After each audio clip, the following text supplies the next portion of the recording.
everybody, welcome back and welcome if you're new. I'm sorry I haven't done a video in a long time, but I just want to say thank you to everybody that has watched my videos, that still watch my videos and have supported me in like every way.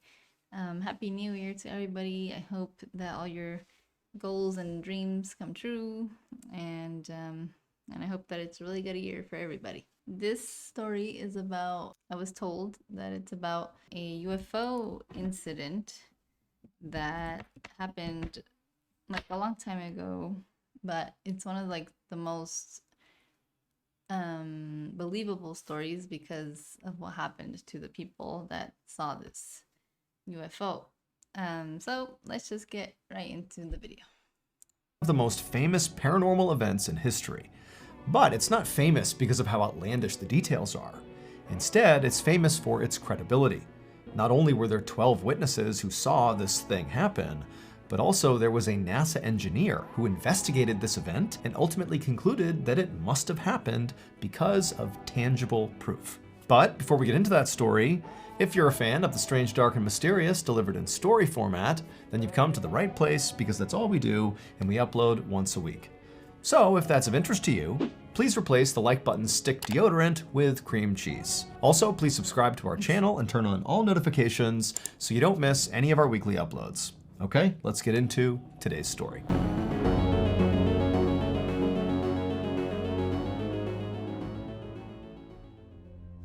Around 9 p.m. on December 29, 1980, a 57-year-old woman named Vicki Landrum rode in the front seat of her friend Betty Cash's car, while her 7-year-old grandson, named Colby, who she was raising, sat between them. The three of them had just had dinner at a truck stop and were now on their way home, driving down a dark wooded highway near Huffman, Texas, which is a small town about 30 miles northeast of Houston. As they drove down the road, Vicki began to notice the windshield was fogging up from how cold it was outside and how warm it was inside the car.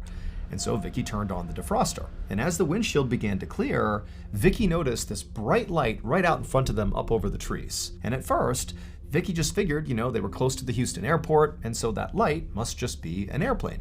But as the trio continued driving down this winding highway road, that light that Vicki really thought was a plane landing appeared to just kind of hover in the trees. And actually, as they drove, the light almost appeared to get closer and closer to them. So it didn't really seem like it was a plane. Now, at first, Vicki thought this was just kind of interesting and was curious about this light. But as they got closer and closer to this light, it became very obvious that the inside of the car was getting much warmer and stuffier than any of the heat settings would allow it to get, to the point where Vicki was actually sweating and panting from the heat. Now, all of this was happening really quickly, and so Vicki sort of went from being curious to being kind of anxious. Like, what was going on here? Like, does this light have something to do with the heat they're experiencing in the car? And then all of a sudden, the light that appeared to be sort of behind the trees suddenly came right out in front of the car, and Vicki screamed at Betty, "Stop!" And Becky jammed on the brakes, and they came to a stop, and blocking their path, maybe 100 feet in front of them, just hovering over the road, is this strange-looking aircraft aimed right at them. This craft was the strange light. For a moment, all three of them just stared in shock at this craft, like it was so unexpected and so unbelievable that this had happened. But then Vicki, who's sitting there still panting and sweating, she's looking out and she's realizing this craft she's looking at looks nothing like any other aircraft she had ever seen. The craft was a bit bigger than a car, it was diamond-shaped, and it was letting out these strange, loud roaring sounds, almost like an engine. It appeared to be glowing red hot, and periodically, with those loud roaring sounds it was making, fire would appear to shoot out the bottom of the craft, scorching the pavement right under it. And again, this strange craft is just hovering there, right over the ground, appeared to be aimed I wonder why it stopped right in front of them, though. It's crazy.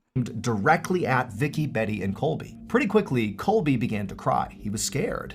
But Betty, the driver, she said she couldn't go anywhere. The road was too thin. She couldn't really turn around very easily, and she couldn't drive straight and go under the craft and risk being burned by the flames.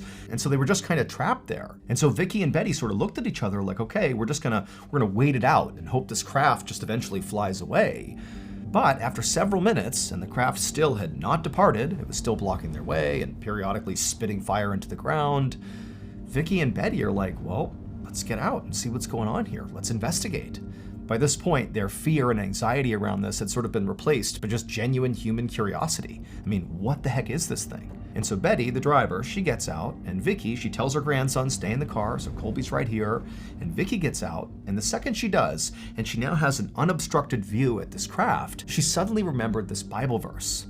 So Vicky was very religious, and she had read in the Bible that one day Jesus would return to the earth, and when he did, he would return in a rain of fire.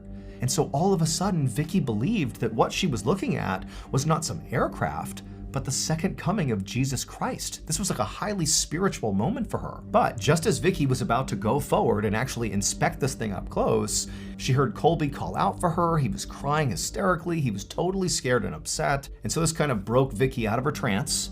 What's wrong with his haircut though? She turned around and went back to the car to comfort Colby. And when she got back to the car, she found Colby scrunched up on the floor underneath the dashboard like he was trying to shield himself from this craft. And so Vicky, she got right down there with him. She wrapped her arms around Colby and began praying with him to try to calm him down. But while Vicky and Colby were praying inside the car, Betty remained outside of the car, just staring at this craft. And it went on like this for about 10 minutes until Vicky, who's still tucked down there with Colby, heard that roaring sound coming from the aircraft get noticeably louder, like it was about to do something. And so Vicky poked her head up and she looked out the windshield, and sure enough, this craft was beginning to take off. It was getting higher and higher off the ground. Flames were shooting out the bottom of it. Betty was still outside staring at it. And then before long, this craft had shot straight up into the air and began taking off up and away from them at a really steep angle. And at the same time, Vicky suddenly saw this swarm of all these helicopters, these military-style helicopters, go right up around this craft, like they were escorting it. And then the craft and all these helicopters took off into the horizon and disappeared. After they were all gone, Vicky realized that what she had just witnessed was not the second coming of Christ. Because of these military helicopters that arrived as this craft took off, it told Vicky and also Betty that very likely this was just a US military exercise of some sort. And so a few moments later, Betty came back to the car and sat in the driver's seat, and Vicky, she climbed back into her seat and lifted Colby up to the middle. I'm like so surprised because I did hear this story. He told me like kind of what happened, but I've heard, I don't know if you guys have heard, but that the US military is working with, I know this might sound crazy for some people, but I believe it, but that they work with certain aliens, which is like, you know, interdimensional beings, or you know, it depends, I guess. I think there's different kinds, you know, like there is anything else, but I think they work with certain types of aliens unless they have this kind of technology already, but I don't know. What do you guys think? Seat as well. And for a moment, the three of them just sat there in silence. I mean, there's nothing blocking their way anymore. They're just sort of trying to process what just happened. Eventually, Betty just put the car in drive and began driving straight ahead, crossing right over that scorch mark on the pavement where the craft had been. About 45 minutes later, Betty pulled up to Vicky's house and parked the car. Vicky and Colby, they got out, they said goodbye to Betty. They didn't really talk about what they had just seen, they just said goodnight. And then Vicky and Colby headed inside the house. And as much as both of them did have things to say about whatever it was they saw, they just continued not to talk about it. They both were just kind of eager to go to bed. However, as Vicky was putting Colby to bed, he began to complain that his stomach hurt, and at the same time, Vicky began to realize that she also didn't feel very well. And shortly after that, both of them were vomiting in the bathroom, and this scared Vicky. You know, she tried to tell herself that, you know, maybe the reason they were sick is because they ate some bad food at that truck stop. But deep down, Vicky was very concerned that their nausea was somehow connected to that strange craft. And so it was a very long night, with Vicky and Colby being nauseous most of the time, but eventually they both did fall asleep. And then when Vicky got up the next morning, she still felt awful. And so Vicky, she rolled out of bed and made her way to the bathroom. And when she looked at herself in the mirror, she gasped. Her skin was bright red and blistered, like she had had this horrible sunburn. At this point, she knew whatever was going on here, it had to do with that craft. She just knew it. And so Vicky instinctively rushed to Colby's room to check on him to see if his skin was all blistered and red, and she found he was still sleeping, but she could see his skin was red and blistered in some places, but not nearly as bad as Vicky's. And so Vicky, she began thinking about the night before, and she remembered she had gotten out of the car and gotten closer to the craft. So she was sort of more exposed to the craft, if you will, than Colby, who stayed in the car and tucked himself down underneath the dashboard the whole time. And so maybe Vicky's exposure to the craft was higher than Colby's, which is why she looked worse. But as Vicky was thinking this through, she remembered that Betty had actually stayed outside the car for 10-15 minutes, much longer than Vicky had, the whole time just staring directly at this craft. And so immediately Vicky was worried that, if this is what happened to me, I can only imagine what shape Betty is in. And so Vicky ran to the phone, she picked it up and she dialed Betty's number and she listened, and it just kept on ringing and ringing. Betty didn't answer. Now, at this point, Vicky was in a full-blown panic, not only because she was worried about Betty, but also, she doesn't really know what's wrong with her or with Colby. She doesn't know if their sickness is going to get worse or better. Currently, she felt horrible. She was nauseous. Her skin seemed to be practically falling off. Colby was in less bad shape, but still not healthy. And also, Vicky didn't have the money to even go to the doctor to get looked at. And so as much as Vicky really wanted right now to just go check on Betty, go drive to her house and check on her, she couldn't. She needed to focus on herself and her grandson first and make sure they were okay before she did anything else. And so over the next few days, Vicky and Colby stayed home. They slowly regained their strength. And over those few days, Vicky actually would get Betty on the phone. And Betty would tell her that yes, she's also dealing with similar symptoms, but she was okay, which was very reassuring to Vicky. However, Vicky also knew that Betty was not a complainer, and even if she did have horrendous symptoms, she was not the type of person who would necessarily tell Vicky. She would sort of tough it out. Finally, after 5 days, Vicky felt strong enough to go check on Betty in person. However, when she got to Betty's house and went inside, she called out for Betty, but there was no answer. The house was eerily quiet. And so Vicky began walking around Betty's house looking for Betty, and eventually, Vicky walked down a hallway and reached Betty's bedroom, and the door was shut. Vicky called out for Betty, but there was no answer from inside. And so feeling kind of scared at this point, Vicky reached down, she turned the handle and opened the door, and immediately she saw Betty on her bed. And Betty looked horrible. She was barely conscious. Her entire body was red and blistered and bleeding. There was vomit all over the bed sheets, and there were all these huge clumps of Betty's hair littering her pillow. And so Vicky was horrified. She rushed inside, she scooped her friend up, and between the two of them, they kind of hobbled out of the house. Vicky put Betty in her car, and they sped to the hospital. A few hours later, Vicky was waiting in the emergency room. How could you be that, I don't know, tough to be like that for days and not even tell anybody? Room where Betty was being treated, when Betty's doctor walked into the waiting room, at which point Vicky stood up and rushed over to him and said, "Hey, what's going on with Betty? What happened to her? What's going on?" But the doctor just shook his head and said, your friend, her skin is literally peeling off her face in sheets, and there are blisters breaking out all over her body. He told Vicky that her It's radiation. symptoms reminded But I wonder why so much radiation comes from those kinds of crafts or whatever they are. him of radiation poisoning. However, he also told Vicky that that was basically impossible. For Betty, a woman who lives in rural Texas, where would she go to come in contact with something that radioactive? It just seemed not possible, so that couldn't be it. But Vicky, when she heard this, felt like she knew exactly how Betty came in contact with something highly radioactive. It had to be that craft. And so without even thinking about it, Vicky began pouring out the story of how her and Betty had seen this light, and then this craft appeared on the road, and it was shooting fire, and then it flew off with helicopters all around it. But as she was wrapping up her story, Vicky was suddenly overcome with embarrassment because the doctor was now staring at her like she was totally out of her mind. It's terrible. I don't know how people can be so closed-minded. Maybe people are a little bit more open-minded these days. Maybe not. I don't know. But how could you think that somebody's like making that up or something? A month later, in early February of 1980, When it's like clear evidence too, like the lady's like bright red, and so is the other lady, and I don't know. Vicky was at her kitchen table with the phone pressed to her ear. She was calling her local senator, who she had already written to try to tell him about this strange aircraft she had seen. 1981, is that what you said? Who she had already written to kitchen table with the... A month later, in early February of 1981, Vicky was at her kitchen table with the phone pressed to her ear. She was calling her local senator, who she had already written to try to tell him about the strange aircraft she had seen that made her friend sick. But Vicky did not have high hopes about this phone call, because she had already been ignored so many times by so many people when it came to this story. So by this point, Vicky and her grandson Colby had basically recovered from their nausea and their burns. However, Betty had not recovered. She was still cycling in and out of the hospital. She was in constant pain. She still had burns all over her. And in fact, because of all these symptoms, she had had to move in with her brother. Now, Vicky was certain that all these symptoms Betty had were radiation sickness caused by the radiation from this aircraft they came in contact with.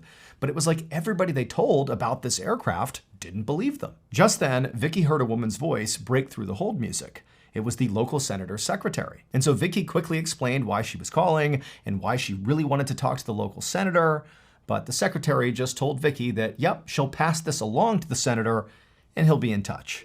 And then she hung up. And for Vicky, this was the moment she snapped. She felt like trying to navigate the proper channels to try to figure out what this aircraft was and what happened to Betty was not working, because clearly nobody was taking her seriously. And so Vicky slammed the phone down and just sat there frustrated, having no idea what to do. But as she sat there, Vicky remembered there was actually one place she had not called yet, specifically because she didn't want to call this place. It was a UFO research center. And Vicky hadn't called because she did not believe the craft she had seen was a UFO. She believed it was a military aircraft because she had seen the helicopters escorting it away, and that made the most sense. It had to be military. But if she called the UFO research center and people found out about that, it would make her look even crazier, because now she's claiming the craft was aliens or something. But now Vicky felt like she had run out of options. So she picked up the phone, grabbed the piece of paper with the number on it, and dialed. A couple days later, a scientist... Well, I remember when, nobody believed that there was aliens. But I feel like nowadays, most people kind of do know. Maybe not most people, but there's a lot of evidence. If anything, it's a fact that there are other things out there that we don't really understand. But the U.S. government has already, since like the friggin' 60s or something, or maybe before that, has at least known about them. That's at the very least, because they have a lot of, in the CIA documents, they talk about interdimensional beings, and obviously that's not humans. That's, what is that other than, what can you call it other than aliens, I guess. Yeah, that there's things out there that we don't understand, obviously. But scientist named John Schuessler drove down the winding wooded highway into Huffman, Texas. He was going to meet up with Vicky. John was an aerospace engineer for NASA. However, he also spent a lot of time investigating UFO sightings. Vicky's call to the... I think that's a pretty trustworthy source of information. He worked for NASA and everything. That UFO research center had created a lot of excitement in the UFO community, and the story had eventually found its way to John, who decided he would take on the case. Now, to be clear, John was not into researching UFO sightings in order to prove they really happened. Actually, it was sort of the opposite. He would look into reported UFO sightings in order to prove they were not UFOs. He would find a rational, scientific explanation that debunked the sighting. That's sort of what he did. And so with Vicky's case, that was his intention, to go to Huffman, Texas, talk to Vicky, and explain away with science and rationale what happened here. That this was not, aliens. This was something ordinary, like a government aircraft. And so John eventually got to Vicky's house, and he went inside and he chatted with Vicky, and she talked him through all the details of the story. And then eventually they both left Vicky's house, they hopped in their respective cars and headed out to go to the actual site where this had happened. And when they got there and John got out of the car, he didn't need Vicky to direct him to the specific site, because right in front of him was this really obvious black circle right in the middle of the road, as if the road itself had been melted and then re-solidified and actually looked different. And Vicky said, that's where it was. That's where the craft was hovering. Those marks are from the craft. Now, this was great evidence that a craft really had been here, but John wanted more. He needed to figure out what kind of craft this really was.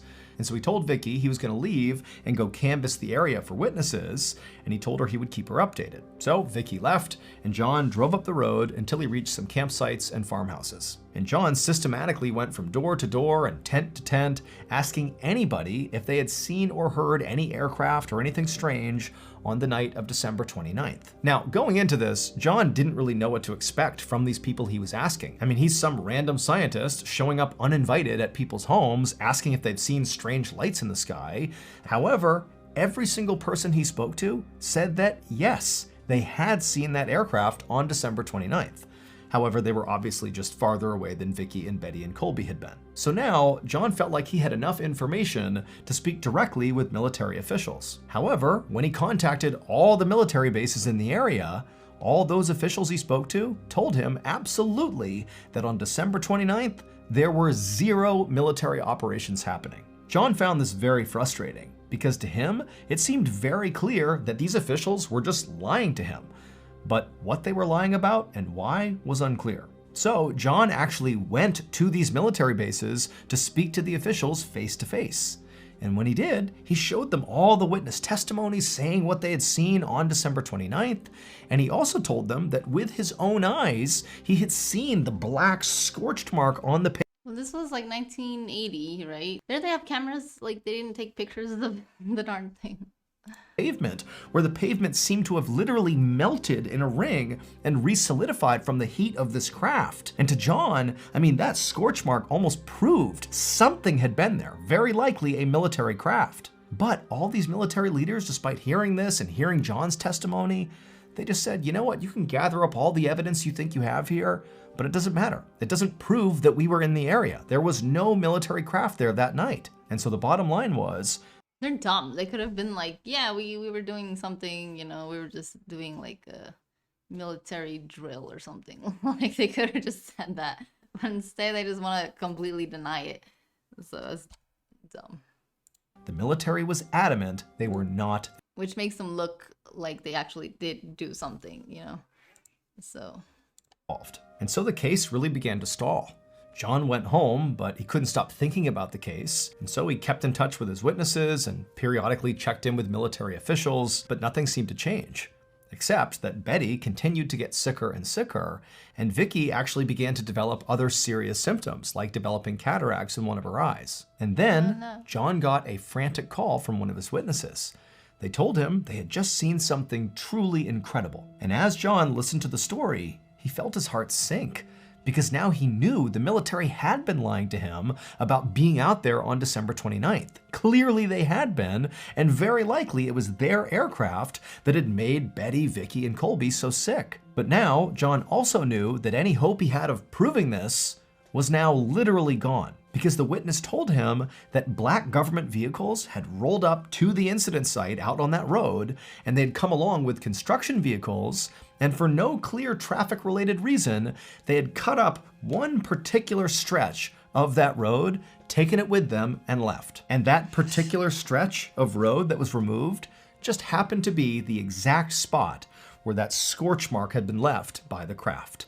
It was like they were taking the evidence and getting rid of it. Now, John himself was not able to literally go back to the road and see for himself where the pavement had been cut. However, not long after John learned this information, a group of UFO scientists descended on the road to find this scorch mark, or to prove it had been cut out and taken away like the witness had said. And sure enough, when they got out there, they didn't find the scorch mark.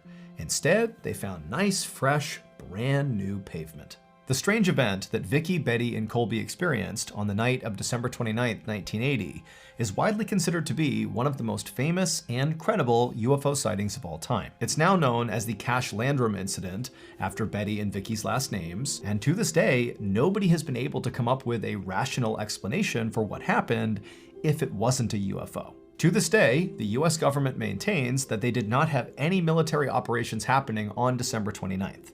However, they did say when it comes to cutting out the road and paving over it, that that was just for routine maintenance. They were not trying to hide evidence. As for Vicky and Betty, over the years, their health continued to deteriorate. They ultimately filed a lawsuit against the government, but because they couldn't actually prove that the aircraft even existed or that it caused their health problems, Their lawsuit was ultimately dismissed. Both women would eventually die from cancer, which Colby believes is a direct result from radiation exposure. As for Colby, he's still alive and continuing to seek answers. Oh. Wow, that's crazy. The official Mr. Ballen podcast. I feel bad for them. Like, I can't believe that they do things like that and then they don't have the decency to be like, okay, let me at least give them a little bit of money for having extreme radiation poisoning. Like, that's terrible. But the government obviously doesn't care about anybody, so. And the whole aliens thing, who knows if that was a government aircraft or an alien aircraft. But I don't know why aliens would want to work with the US government. But I mean, I'm sure that there's bad ones and good ones, you know, just like anybody else. But I don't know. What do you guys think? Do you think it was a government aircraft or do you think it was an alien aircraft? Let me know. And yeah, let me know if you want to see any other Mr. Ballen videos. I haven't seen a lot of them in a while. I don't like the horrible things that he talks about. So I like things like this, like UFOs and ghost things and stuff. So if you guys know any of those, let me know. Thank you so much everybody for watching. I hope you guys have a awesome new year. And hopefully I'll be making more videos. And I'll see you guys next time.